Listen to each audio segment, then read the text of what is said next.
नमस्कार, PK Rohila study point YouTube channel पर आप सभी का एक बार फिर से स्वागत। शिक्षा विभाग से जुड़ी नवीनतम अपडेट, पे मैनेजर, शाला दर्पण, कंप्यूटर एवं तकनीक ज्ञान और सभी प्रतियोगी परीक्षाओं की तैयारी के लिए आज इस चैनल को सब्सक्राइब करें। राजस्थान में स्कूल ग्रांट जो प्रतिवर्ष विद्यालयों को प्रदान की जाती है, लेकिन इस बार स्कूल ग्रांट का भुगतान एसएनए यानी सिंगल नोडल अकाउंट योजना संचालन के माध्यम से किया जाना है। पूर्व में जो ग्रांट हमें जारी की जाती थी वो हमारे एसडीएमसी या एसएमसी अकाउंट्स के माध्यम से होती थी, जिससे कि उसे खर्च करना थोड़ा सा आसान था। लेकिन इस बार एसएनए के माध्यम से सारी प्रोसेस होने वाली है, लेकिन हमें इस बात की पूर्णतः सावधानी रखनी है कि जिस मद के लिए आपको पैसा दिया गया है उसी कंपोनेंट के अनुसार ही उसे खर्च किया जा सके। तो इसके लिए आवश्यक है कि एसएनए पर आपको दी गई ग्रांट्स को किस मद के लिए आप कौन से कंपोनेंट को एसएनए के माध्यम से चुनेंगे, जिससे कि सही कंपोनेंट का चयन किया जा सके। तो आज हम इसी वीडियो में यह समझने का प्रयास करेंगे कि आपके विद्यालय यानी कि पीओ और अधीनस्थ विद्यालयों को प्रदान की गई सत्र 2022-23 की ग्रांट्स, जिसके लिए आपको कौन कौन से कंपोनेंट का उपयोग करना है। मतलब आप कोई भी मद या फिर कोई भी राशि जिसका भुगतान वेंडर को कर रहे हैं, तो आपको एसएनए में एक बार के लिए ऐड कंपोनेंट पे जाके संबंधित कंपोनेंट का चयन करना है। तो किस मद के लिए किस राशि का भुगतान आप किस मद के लिए कर रहे हैं और इसके लिए एसएनए पर ऐड कंपोनेंट के अंतर्गत कौन से कंपोनेंट का चयन करेंगे, तो हम ये समझेंगे। तो चलिए शुरू करते हैं। जब आप संचालन पोर्टल पर बिल प्रोसेस करते हैं तो बिल प्रोसेस के समय आपसे ऐड कंपोनेंट मांगा जाता है कि आप किस कंपोनेंट के तहत किसी भी राशि का भुगतान कर रहे हैं। अगर आप ग्रामीण ओलंपिक, जिसके लिए आपको सीनियर सेकेंडरी विद्यालय को यानी कि पीईओ को 9,150 रुपए दिए गए होंगे, उस पैसे के लिए अगर आप भुगतान कर रहे हैं तो आपको कंपोनेंट चुनना है प्रोग्राम मैनेजमेंट। ठीक है। और विद्यालय को प्रदान की जाने वाली सीआरसी ग्रांट पीईओ स्तर पर जो होती है, उसका अगर आप भुगतान कर रहे हैं तो उसमें आप करोगे प्रोविजन फॉर सीआरसीज समग्र शिक्षा।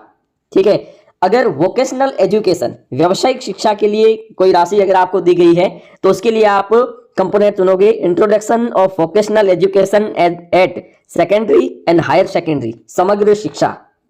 ठीक है। और कंपोजिट स्कूल ग्रांट प्राथमिक यानी कि यूपीएस और पीएस के लिए जो राशि दी गई है आपको, अगर उसका भुगतान करना है तो उसके लिए आप कंपोनेंट चयन करोगे कंपोजिट स्कूल ग्रांट एलिमेंट्री समग्र शिक्षा।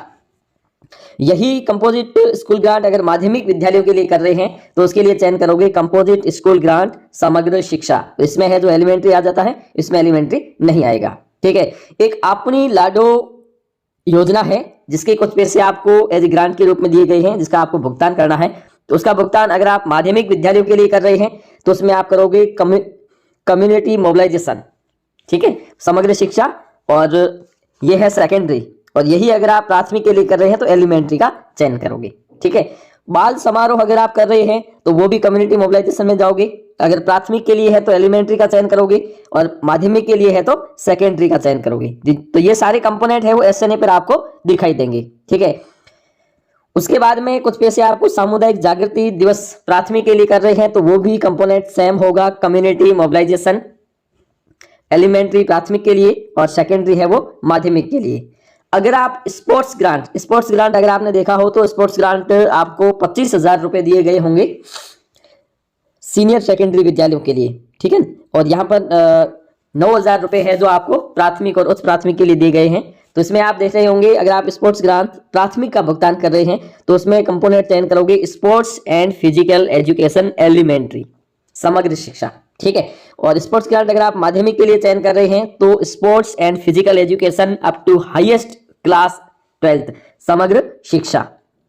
यूथ और इको क्लब के कुछ पैसे आपको दिए गए हैं सेकेंडरी और सीनियर सेकेंडरी के लिए 15,000 रुपए दिए गए हैं और 9 और 5 प्राथमिक और उच्च प्राथमिक के लिए भी दिए गए हैं, लेकिन अगर अभी वो आपको खाते में नहीं दिए गए हैं। अगर आप यूथ एंड इको क्लब जिसके लिए कर रहे हैं तो ये होगा project innovative activities secondary and senior secondary Samagra शिक्षा। ठीक है। बालिका सशक्तिकरण किशोरी मेला अगर आप इसका भुगतान कर रहे हैं तो उसमें करोगे प्रोजेक्ट गर्ल्स एम्पावरमेंट सेकेंडरी। ठीक है। और प्रवेशोत्सव चाइल्ड ट्रैकिंग सर्वे कर रहे हैं तो मॉनिटरिंग इंफॉर्मेशन सिस्टम MIS समग्र शिक्षा। तो इन सब मद के अनुसार आपको भुगतान करना है और इसी के अनुसार ही भुगतान होना आवश्यक है। तो इसीलिए जब आप SNA पर बिल प्रोसेस करें तो इस बात का विशेष ध्यान रखें कि जिस कंपोनेंट में राशि का भुगतान किया जाना है या जिस राशि को जिस कंपोनेंट के माध्यम से ही खर्च किया जाना है तो उसी कंपोनेंट का चयन करें, क्योंकि मद के अनुसार ही आपको पैसा दिया गया है। अगर आप मद से इतर पैसा खर्च करते हैं तो वो आपके लिए सही नहीं होगा। तो इसलिए इस बात का विशेष ध्यान रखें। आज के लिए इतना ही, धन्यवाद।